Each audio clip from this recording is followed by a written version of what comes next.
अच्छा बच्चों, अब आ जाओ थर्ड में। थर्ड हमारा पार्ट क्या था? 18x minus x square minus 77 is greater then 0। तो इसको राइट हैंड साइड में ले जाएंगे तो x square minus 18x plus 77 is less than 0। तो यहां से हमें क्या मिल गया? X square minus 11x minus 7x plus 77 is less than 0। तो ये हो गया x माइनस 11 और ये हो गया x minus 7 less than 0। Quadratic है तो लेस देन 0 है तो बिटवीन द रूट्स, तो 7 से 11 हो गया। ये हमारा थर्ड हो गया। अब फर्स्ट सेकंड थर्ड का हमें क्या लेना है? इंटरसेक्शन। एक बार मैं लिख लेता हूं। फर्स्ट हमारा क्या है? फर्स्ट हमारा है, देखो फर्स्ट हमारा है x बिलोंग्स टू, हमारा फर्स्ट क्या है? x belongs to 8, 10। ये था हमारा फर्स्ट। सेकंड क्या है हमारे पास? सेकंड हमने लिया है x belongs to 9 minus root 3 से 9 प्लस रूट 3। ये हमारा सेकंड है। और थर्ड अभी हमने क्या निकाला? थर्ड हमने निकाला x बिलोंग्स टू 7 to 11। ठीक है, अब इन तीनों का इंटरसेक्शन ले लेते। तो 9 माइनस रूट 3 कैसा नंबर होगा? 9 में से 1 सब्ट्रैक्ट करेंगे तो 8 होगा, बट रूट 3 तो 1.732 होगा ना, तो ये 7 पॉइंट समथिंग होगा। तो 7 से ग्रेटर बट 8 से स्मॉलर। तो 7 पहले होगा, 9 माइनस रूट 3 बाद में होगा, 8 यहां होगा, 10 यहां होगा, 11 यहां होगा। नहीं, 11 से पहले ये होगा 9 प्लस रूट 3, 10 पॉइंट समथिंग। तो उसके बाद होगा 9 प्लस रूट 3, 11 यहां होगा। ठीक है, पहला क्या बोल रहा है? 8 से 10, तो 8 से 10 ले लिया। दूसरा क्या बोल रहा है? 9 माइनस रूट 3 से लेके 9 प्लस रूट 3 ले लिया। तीसरा क्या बोल रहा है? 7 से 11, तो 7 से 11 ले लिया। कॉमन क्या मिल रहा है? 8 to 10। तो हमारा x बिलोंग्स टू क्या हो गया? 8 to 10। तो यहां से हमें क्या पता चला? डोमेन ऑफ द फंक्शन क्या हो गया? 8 to 10। यही हमारा आंसर आ गया। ठीक है, देख लो, यही आंसर आ गया हमारा 8 to 10। ठीक है, अब आ जाओ क्वेश्चन नंबर 5 में। क्वेश्चन नंबर 5 क्या बोल रहा है? Find the domain of the real function F x defined by. Domain निकालना हमें इस रियल फंक्शन एफ एक्स का। तो एफ एक्स क्या गिवन है हमारे पास? सॉल्यूशन देखो इसका। हमारे पास एफ एक्स क्या गिवन है? एफ एक्स गिवन है root under 1 minus mod X upon 2 minus mod X. हमें क्या चाहिए? डोमेन चाहिए। तो हम क्या लिखेंगे? For F X to be defined. F X को डिफाइंड होने के लिए 1 minus mod X upon 2 minus mod X is greater than equals to 0। Minus minus common लेके ना न्यूमरेटर डिनोमिनेटर से कैंसिल कर दिया। तो हमें क्या मिल गया? Mod x minus 1 upon mod x minus 2 is greater than equals to 0। हमने मान लिया लेट मॉड एक्स को हमने अल्फा बोल दिया।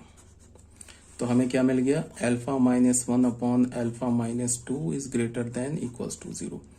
तो इसका साइन स्कीम क्या होगा? यहाँ 1, यहाँ 2, यहाँ 1, यहाँ 2। तो इक्वल्स टू 0 है, तो इसका मतलब जो रूट न्यूमरेटर से आएगा उसको कंसीडर करेंगे, डिनोमिनेटर के रूट को तो कभी नहीं कंसीडर करते हैं। फिर ग्रेटर देन 0 तो आउटसाइड द रूट 1 या 1 से लेस। तो हमें क्या मिल गया? अल्फा जो होगा वो लेस देन इक्वल्स टू 1 होगा, और होगा बीच में याद रखना, और एंड नहीं होगा। अल्फा क्या होगा? Greater than 2। अल्फा क्या हमारा? Mod X less than equals to 1, और क्या होगा? Mod X is greater than 2। ऐसे हो गया। तो मॉड एक्स लेस देन 1, तो इस क्या हो गया? X is lies between -1 to 1, और यहाँ पे एक्स इज लेस देन -2, और ठीक है एक्स इज ग्रेटर देन 2। तो यही फंक्शन का डोमेन हो गया।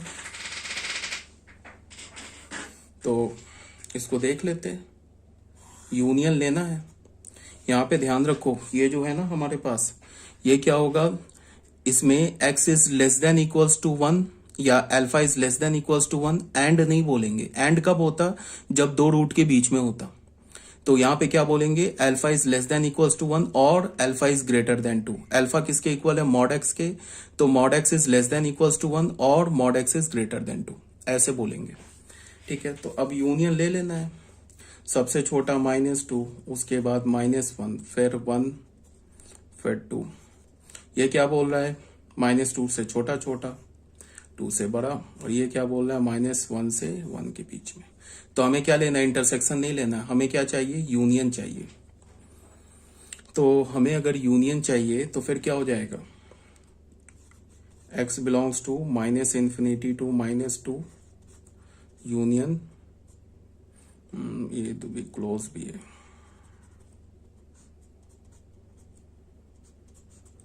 Union 2 to ∞। यही हो गया हमारा final domain of the function, यही हो गया। तो डोमेन ऑफ द फंक्शन क्या हो जाएगा? -∞ से -2 यूनियन -1 to 1 यूनियन 2 to ∞। ठीक है, तो ये भी हो गया हमारा क्वेश्चन नंबर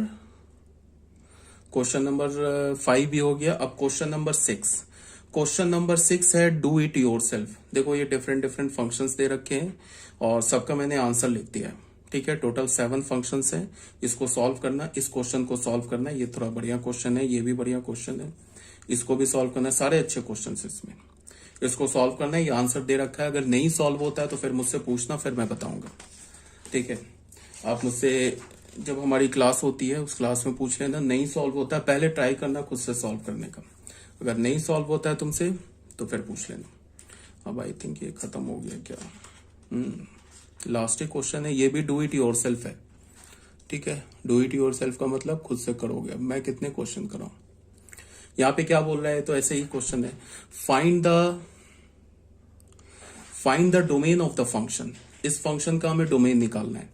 तो यहाँ पे क्या, y is equal to F X is equal to -mod x and y is equal to F X. ये दोनों एनसीईआरटी के मिसलेनियस का क्वेश्चन है। तो ये तो बहुत सिंपल क्वेश्चन है। जैसे हमने बोला ना, F X is equal to -mod x, तो यहाँ पे तो कोई प्रॉब्लम ही नहीं है, x को तो कोई खतरा नहीं है किसी भी x से, चाहे x का वैल्यू पॉजिटिव हो, निगेटिव हो, 0 कुछ भी हो, एफ एक्स तो डिफाइंड होगा। तो डोमेन क्या हो गया? All real number. अब हमें पता क्या है कि mod x जो होता है ना, वो ग्रेटर देन इक्वल्स टू 0 होता है for all x belongs to r।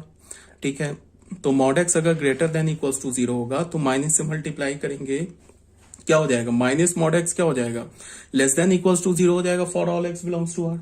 तो यही माइनस mod x तो y है, यही है ना माइनस mod x y। तो क्या हो जाएगा? y is less than equals to 0 for all x belongs to r। तो रेंज फंक्शन का क्या हो गया? -∞ टू 0। ये आंसर हो गया रेंज फंक्शन का। ठीक है, फर्स्ट पार्ट हो गया हमारा सॉल्व। अब आ जाओ सेकंड पार्ट में। एफ एक्स किसके इक्वल है? √9 - x² के इक्वल है। अब हमने क्या बोला? For F X to be defined, F X को डिफाइंड होने के लिए 9 - x² को क्या होना होगा? Greater than equals to 0। जो स्क्वायर रूट के अंदर लिखा है उसे क्या होना होगा? 9 - x² greater than equals to 0। फिर हमने क्या किया? दोनों साइड माइनस मल्टीप्लाई किया, तो x² क्या हो गया? Less than equals to 9। तो फिर ये क्या हमारा क्वाड्रेटिक है, तो बिटवीन द रूट्स होगा, तो -3 से 3 आ गया। तो डोमेन फंक्शन का क्या हो गया? -3 से 3। बट ठीक है, ये डोमेन हो गया, कोई प्रॉब्लम नहीं है। उसके बाद देखो क्या है, एफ एक्स किसके इक्वल है? √9 - x² के। ये किसके इक्वल है? y के। अब हमने दोनों साइड रेंज निकालने के लिए कर रहे हैं। रेंज के लिए हम क्या कर रहे हैं? दोनों साइड स्क्वायरिंग किया, तो y² किसके इक्वल हो गया? 9 - x² के। x² किसके इक्वल हो गया? 9 - y² के। तो x की वैल्यू क्या हो गई? +- √9 - y²। अब इस x को डिफाइंड होने के लिए, इस x को डिफाइंड होने के लिए 9 - y² को क्या होना है? Greater than equals to 0। तो यहां से हमें क्या मिल गया? y² is less than equals to 9। तो यहां से क्या मिल गया? y बिलोंग्स टू -3, y किसका एलिमेंट होगा? -3, बट देखो y यहां से जाके देखो, y तो हमारा पॉजिटिव है ना, ये जो एफ एक्स है ना, यही तो y है, ये पॉजिटिव है। तुम x का वैल्यू कुछ भी डालो, x का वैल्यू तुम कुछ भी डालो, y जो बाहर निकल के आएगा वो पॉजिटिव होगा तो 0 होगा, निगेटिव नहीं हो सकता। हम लोग, मैंने जब रेंज तुम्हें बताया था तो रेंज में क्या बोला था कि हमें उस x को देखना है, सॉरी हाँ उस x को देखना है जिसके लिए y डिफाइंड हो। अगर तुम देखो है क्या कि इसको तुम ध्यान से देखो, इस वाले क्वेश्चन को ये ध्यान दो से देखो, ये ऊपर नीचे सब भूल जाओ, सिर्फ इसी इक्वेशन को देखो। अगर इस इक्वेशन को x को डिफाइंड होना है, ये x तो लिख के नहीं आ रहा है ना ऊपर से कि मैं डोमेन हूं इसका, हम तो इस इक्वेशन को इंडिविजुअल सॉल्व कर रहे हैं ना, इस इक्वेशन को हम इंडिविजुअल सॉल्व कर रहे हैं, ठीक है। x को अंदर खुद में तो नहीं पता है कि मैं इस फंक्शन का डोमेन हूं, मैं तो इसको इस क्या बोलते हैं, इस फंक्शन को सॉल्व कर रहे हैं। तो इस फंक्शन को सॉल्व करने के लिए हमने क्या बोला कि x कब डिफाइंड होगा, जब 9 माइनस वाई स्क्वायर क्या हो, ग्रेटर देन इक्वल्स टू 0। तो y का ये रेंज आ गया। अब सिर्फ तुम अगर इसी क्वेश्चन पे आते हो, ऊपर सब भूल जाओ, सिर्फ इसी क्वेश्चन को देखो, तो तुम बड़े आराम से y का वैल्यू -3 से 3 ले सकते हो। उसके लिए x डिफाइंड होगा, हमने गलती कहीं नहीं की है। इन सब को तुम कट करो, सिर्फ यहां से देखो। अगर मैं बोलूं कि x को डिफाइंड होने के लिए y का वैल्यू -3 से 3 के बीच में होगा, कुछ भी तुम y का वैल्यू -3 से 3 के बीच में डालो, इंक्लूडिंग -3 इंक्लूडिंग 3, x डिफाइंड आ जाएगा, x को कोई प्रॉब्लम नहीं है। बट फिर हम ऊपर जाके देखें कि अरे x तो है क्या, x क्या होना चाहिए, क्या मैं बोल रहा हूं, y क्या होना चाहिए, x डिफाइंड हो जाएगा। बट फिर हमने क्या देखा, ठीक है, बट हमने क्या देखा, y का वैल्यू तो -3 से 3 के बीच में आ गया, तो यहां पे कोई भी तुम वैल्यू -3 से 3 के बीच में डालो, इंक्लूडिंग -3 इंक्लूडिंग 3, x डिफाइंड होगा, इसमें कहीं कोई प्रॉब्लम नहीं है, ठीक है। फिर बट हमने देखा कि y है क्या, y यहां से ऊपर जाके देखा, y तो पॉजिटिव है, तो हमने बस क्या किया, इसमें निगेटिव वाला हटा दिया y, तो निगेटिव वाला y हटा दिया, तो हमारा फाइनल फंक्शन का क्या आ गया, रेंज आ गया। जैसे हमने इस इक्वेशन को देखा, तो इस इक्वेशन को देखो, ये ऊपर सब भूल जाओ, इसको सॉल्व करोगे तो y का ये रेंज है। अगर ये क्वेश्चन होता ना, ये क्वेश्चन होता, बोलता कि find the value of y for which x is defined, तो ये हमारा आंसर आ जाता। इस y के वैल्यू के लिए x डिफाइंड है, तो y का तो ये वैल्यू आ गया। ये क्या बोल रहा है कि अगर तुम y का वैल्यू -3 से 3 के बीच में लो, -3 और 3 भी ले लो, तो ये x डिफाइंड होगा, कोई प्रॉब्लम नहीं। और ये सही बोल रहा है, यहाँ पे हमने गलती नहीं किया। बट फिर हमने y का वैल्यू जाके देखा कि y तो √9 माइनस एक्स स्क्वायर है, तो उस y को हटा दिया, निगेटिव y को हटा दिया, बिकॉज y तो हमेशा या तो 0 है तो पॉजिटिव होगा, तो निगेटिव को हटा दिया, तो फाइनल फंक्शन का रेंज आ गया, ठीक है। तो ये भी क्वेश्चन हो गया। अब ये क्वेश्चन नंबर 89 जो है, ये भी डू इट योरसेल्फ है, तो इस क्वेश्चन को भी तुम लोग करो सॉल्व। और इसमें से कोई क्वेश्चन मैं कर दूं क्या सॉल्व, देख लेता हूं। ये सब तो इजी क्वेश्चन है। इसको ग्रेटर देन इक्वल्स टू 0 करो, एक्स का रेंज निकाल लो। इसको ग्रेटर देन इक्वल्स टू 0 करो, एक्स का रेंज, ये वैल्यू निकाल लो, डोमेन आ जाएगा। इसको ग्रेटर देन इक्वल्स टू करो, सीधे क्या हो जाएगा, एक्स का ये फंक्शन का डोमेन आ जाएगा। अब ये बताओ, लॉग मॉड एक्स, इसका हमें डोमेन निकालना है, तो इसका डोमेन कैसे निकालेंगे। इसका डोमेन निकालने के लिए हमें क्या देखना होगा कि लॉग के अंदर क्या होना चाहिए, सिर्फ ग्रेटर देन 0 होना चाहिए, इक्वल्स टू 0 भी नहीं होना चाहिए, ठीक है। तो हमें सिर्फ उस x को देखना है जिसके लिए मॉड x ग्रेटर देन 0 हो। तो मॉड x ग्रेटर देन 0 तो हमें पता है कि सारे x के लिए होता है एक्सेप्ट 0। 0 अगर तुम यहां पे डालोगे ना, तो मॉड ऑफ 0 0 हो जाएगा, तो फिर लॉग 0 डिफाइन नहीं होगा। लॉग का तो आर्गुमेंट ग्रेटर देन 0 होता है ना, तो हमें अगर तुम x का वैल्यू निगेटिव डालोगे तो भी ये लॉग डिफाइंड हो जाएगा। मॉड ऑफ मान लो -2 डालोगे तो -2 का मॉड क्या होगा 2, तो लॉग डिफाइंड हो जाएगा। 3 डालोगे तो 3 का मॉड क्या होगा 3, फिर अगेन लॉग डिफाइंड हो जाएगा। बट अगर तुमने x का वैल्यू 0 डाल दिया तो मॉड 0 0 हो जाएगा, तो लॉग डिफाइंड नहीं होगा। तो इस फंक्शन का डोमेन क्या हो जाएगा, ऑल रियल नंबर एक्सेप्ट 0, ठीक है। अब आ जाओ इस फंक्शन में। अब ये दो फंक्शन का सम है, तो इस स्क्वायर रूट के अंदर लिखा है ये भी ग्रेटर देन इक्वल्स टू 0 होगा, इस स्क्वायर रूट के अंदर लिखा है वो भी ग्रेटर देन इक्वल्स टू 0 होगा। एक इक्वेशन, एक इनइक्वालिटी 1 बनेगी, एक इनइक्वालिटी 2 बनेगी। दोनों इनइक्वालिटी का इंटरसेक्शन ले लोगे, एफ का डोमेन आ जाएगा, ठीक है। अब ये क्वेश्चन नंबर 6 और क्वेश्चन नंबर 7 में दिमाग लगाना, इसको मैं हिंट दे दे रहा हूं, इसको परफेक्ट स्क्वायर में बदल लेना, उसके बाद सॉल्व करना, इजिली सॉल्व हो जाएगा, ठीक है। अंदर जो लिखा है ना, ये परफेक्ट स्क्वायर में कन्वर्ट हो जाएगा। कैसे होगा वो तुम दिमाग लगाना, तुमसे नहीं होगा सॉल्व तो फिर मैं बता दूंगा। अब क्वेश्चन नंबर 7 देख लो। इसमें मॉड के अंदर, ये स्क्वायर रूट के अंदर क्या लिखा है 5 मॉड एक्स। इसमें भी मैं तुम्हें क्वेश्चन तो नहीं करूंगा सॉल्व, बट तुम्हें हिंट दे देता हूं कैसे ये सॉल्व होगा। देखो क्या लिखा है मॉड के अंदर ना, ये स्क्वायर रूट के अंदर देखो सॉल्यूशन इसका। इसको डिफाइंड होने के लिए क्या होगा, 5 mod x minus x square minus 6 को क्या होना होगा, ग्रेटर देन इक्वल्स टू 0। ठीक है, तो इसके लिए फिर हमने इसको माइनस ले लिया, कॉमन लेके मल्टीप्लाई कर दिया, तो x square minus 5 mod x को, x square minus 5 mod x plus 6 को क्या होना होगा, लेस देन इक्वल्स टू 0। अब यहां पे दो केस बनेगा, केस 1 व्हेन, चलो यहाँ पे ना इसको मैं सॉल्व ही कर देता हूँ, तो मैं ना सॉल्व ही कर देता हूँ इस क्वेश्चन को, मैं सॉल्यूशन सॉल्व ही कर देता हूँ। क्वेश्चन नंबर 7 को मैं सॉल्व कर देता हूँ। हमारे पास एफ एक्स क्या है, एफ एक्स है हमारे पास root under 5 mod x minus x square minus 6। इसको मैं सॉल्व कर देता हूँ। देखो यहाँ पे क्या लिखेंगे, for F X to be defined, for F X to be defined, इसको डिफाइंड होने के लिए क्या होना होगा, एफ एक्स को डिफाइंड होने के लिए 5 mod x minus x square minus 6 को क्या होना, ग्रेटर देन इक्वल्स टू 0।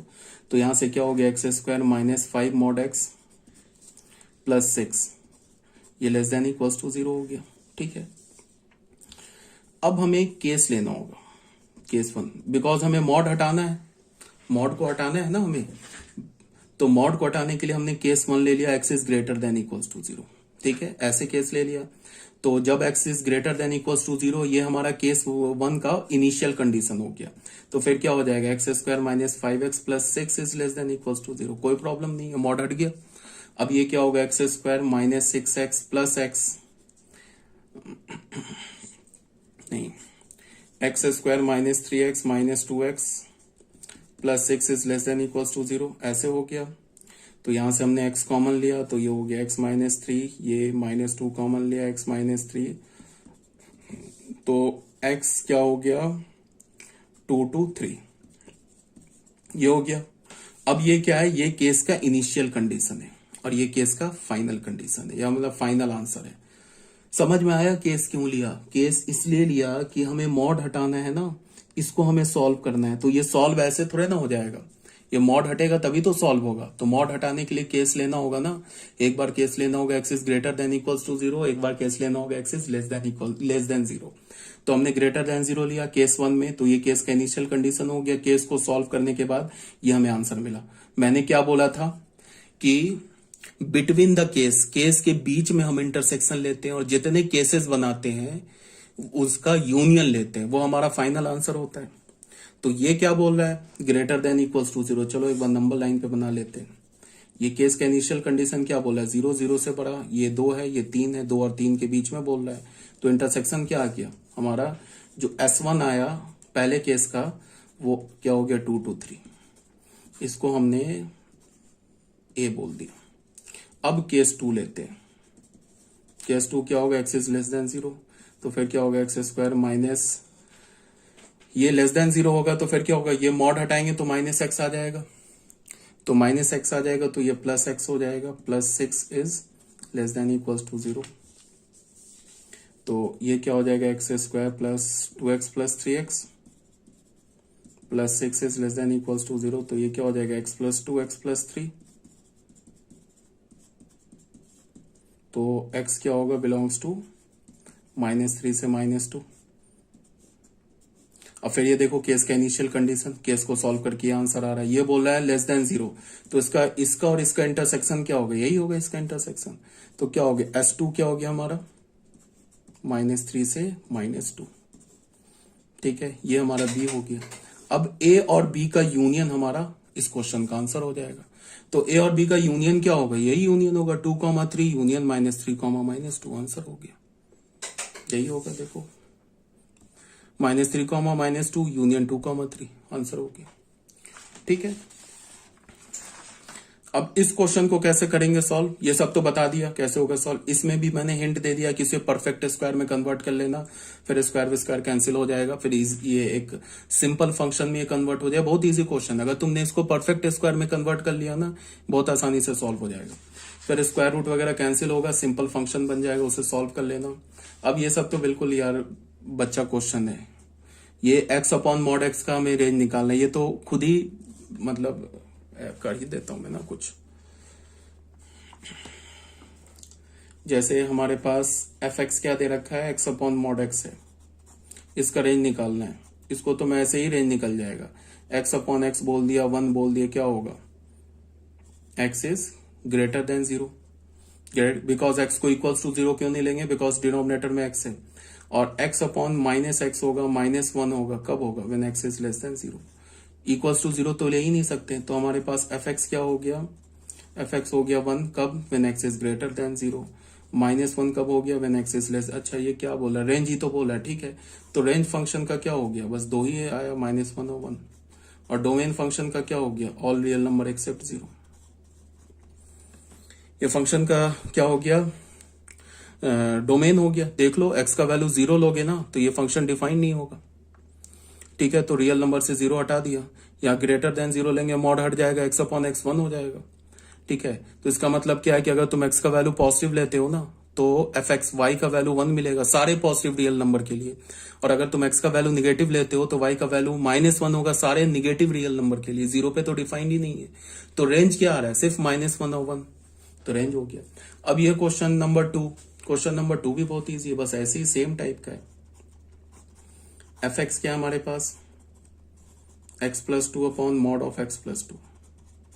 इसको हम क्या लिख सकते हैं, इसको ऐसे लिख सकते हैं, x+2 upon mod of x+2 is equal to 1 कब, जब हमने x+2 को ग्रेटर देन इक्वल्स टू 0 बोला। इक्वल्स टू 0 नहीं होगा, इक्वल्स टू 0 पे तो x का वैल्यू -2 हो जाएगा, फंक्शन डिफाइन नहीं होगा। फिर हमने क्या बोला, x+2 upon minus of x+2, ये हो गया -1 कब, when x+2 is less than 0, ठीक है। तो fx हमें क्या मिला, fx मिला हमें जो x+2 upon mod of x+2 है, इसका हमें वैल्यू क्या मिला, 1 कब, when x is greater than -2, और -1 कब, when x is less then -2। x का वैल्यू -2 तो हो नहीं सकता, बिकॉज -2 पे फंक्शन डिफाइन नहीं होगा। तो अगर हम डोमेन फंक्शन की बात करें तो ऑल रियल नंबर एक्सेप्ट -2, और रेंज फंक्शन की बात करें तो फिर ये क्या होगा, -1, ये रेंज हो गया, ये डोमेन हो गया, ठीक है। अब ये क्वेश्चन नंबर 3 में आ जाओ। 3 में फिर हमें क्या करना होगा, रेंज निकालना है। तो रेंज निकालने के लिए दिमाग लगाना, 3 में क्या होगा, मैंने रेंज लिख रखा है, ठीक है। ये क्वेश्चन नंबर 9 सॉल्व कर लें तो बहुत इजी क्वेश्चन है। x की जगह x+y डालोगे ना, तो ये x की जगह जहां दिख रहा है x+y डाल दो, फिर यहाँ पे x की जगह x -y डाल दो, कैलकुलेट करो, दोनों को मल्टीप्लाई करो, थोड़ा सा कैलकुलेशन बढ़ जाएगा, आंसर आ जाएगा, ठीक है। तो मैं क्या बोल रहा हूँ कि 11th क्लास का जो फंक्शंस एंड रिलेशंस है वो तुम लोग का क्या हो जाएगा, तुम लोग का कंप्लीट हो गया, ठीक है। 11th क्लास की बात बता रहा हूँ। अब 12th क्लास का अब शुरू हो रहा है। तो अब ये जो हमारा है ये लास्ट तुम लोग का वीडियो है 11th क्लास के लिए, इसके बाद तुम्हें कोई वीडियो नहीं मिलेगा। 12th क्लास के लिए क्या है, इसके बाद उन्हें पीडीएफ में सेंड करूंगा, फंक्शन का पीडीएफ नंबर 5 और उसके कॉरस्पॉन्डिंग वीडियो लेक्चर, 1 या 2 मैक्सिमम पीडीएफ में तुम्हारा 12th का बोर्ड कंप्लीट हो जाएगा। बट जो जेई मेंस एडवांस में तो काफी टाइम लगेगा फंक्शन में, तो उसके लिए क्या करना है कि 12th के लिए मैंने क्या बोला है कि मैं आईटीएफ स्टार्ट कर दूंगा, ठीक है। आईटीएफ के साथ साथ फंक्शन लेके चलेंगे।